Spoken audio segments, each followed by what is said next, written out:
जैसा कि थंबनेल में आपने देखा होगा ब्रह्म स्थान, दिमाग चकरा गया होगा कि ब्रह्म स्थान होता क्या है, इसके क्या पॉजिटिव और क्या नेगेटिव इम्पैक्ट्स हैं।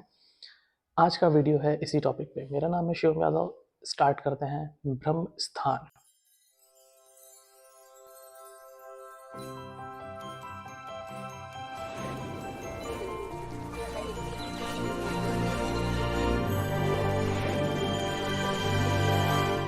सबसे पहले तो हम ये समझते हैं कि जो ब्रह्म स्थान होता है, ये हम अपने घर में आइडेंटिफाई कैसे करें कि ब्रह्म स्थान बोलते किसको है। सबसे पहले आप अपने घर का एक प्लान बनाइए। उस प्लान में आप उसके 9 खंड डिवाइड करिए। 9 खंड डिवाइड करने के बाद में जो आपके पास सेंटर का भाग बचेगा, वह आपके घर का ब्रह्म स्थान है।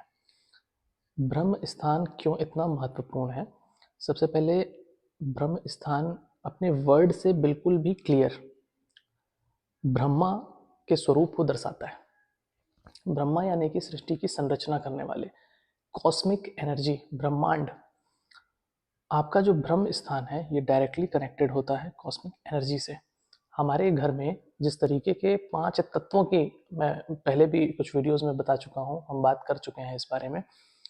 जल, आकाश, अग्नि, जिस तरीके के ये जो 5 एलिमेंट्स होते हैं, हवा, पृथ्वी, इन सब में एक चीज़ और है जिसे हम बोलते हैं कॉस्मिक एनर्जी। ये जो कॉस्मिक एनर्जी है, ये वैसे तो आकाश का जो हमारा डायरेक्शन है वहीं से प्रोड्यूस होगी, लेकिन इसको हमारे घर में सर्कुलेट करने के लिए एक महत्वपूर्ण स्थान या एक महत्वपूर्ण दर्जा दिया गया है, जिसे हम ब्रह्म स्थान के नाम से जानते हैं।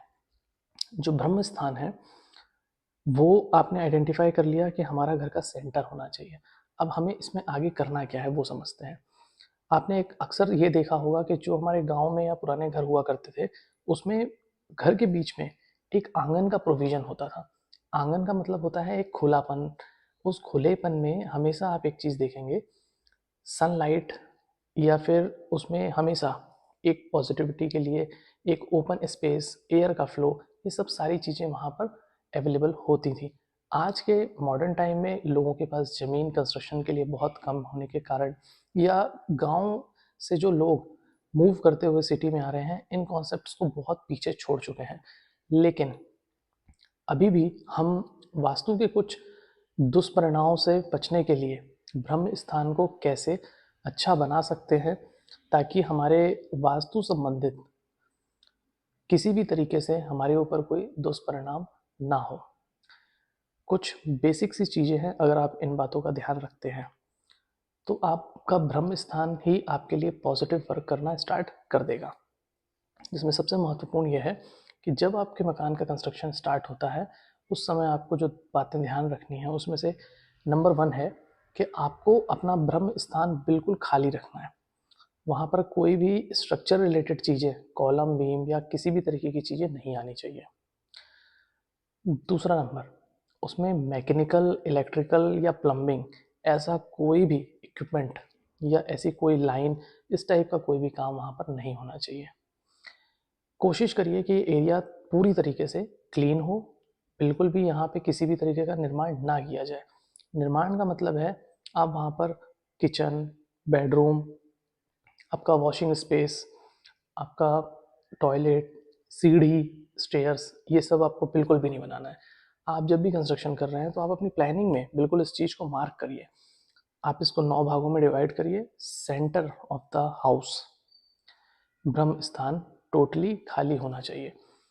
अगर आप इसको ओपन रख सकते हैं, डबल हाइट सीलिंग टाइप का कोई प्रोविज़न दे सकते हैं, या आप ऐसा कुछ कर सकते हैं कि आपने टेरेस पे ही एक ओपन डक्ट जैसा कुछ बना लिया है, जिससे इसमें एयर, सनलाइट, ऐसी कोई चीज़ अगर डायरेक्टली इस पे आती है तो इसका बहुत ही अच्छा इम्पैक्ट आपके घर पर पड़ेगा। ब्रह्म स्थान से तरह तरह की परेशानियां आप अपने रोज़मर्रा के लाइफ स्पान में देखने को मिलती हैं, जिसमें कई लोगों की समस्या तो इस हद तक बढ़ जाती है कि उनके घर के परिवार के जो व्यक्ति हैं, उन लोगों की जान तक गंवानी पड़ी है। तो ब्रह्म स्थान से संबंधित इस तरीके की चीज़ों से आप बचें। ब्रह्म स्थान को आपको हमेशा साफ रखना है, स्वच्छ रखना है, क्लीन रखना है, वहाँ पे कोई भी कंस्ट्रक्शन नहीं करना है, इसको हमेशा ओपन रखना है। इसी तरीके से अगर आप सारी चीज़ों को अप्लाई करते हैं तो ब्रह्म स्थान की एनर्जी आपके घर में चारों तरफ बहुत ही अच्छे से सर्कुलेट होगी और इसका आपको बहुत ही अच्छा रिजल्ट मिलेगा। इसी तरीके के वीडियो के लिए सब्सक्राइब कीजिए। मिलते हैं अगले वीडियो में। Thank you.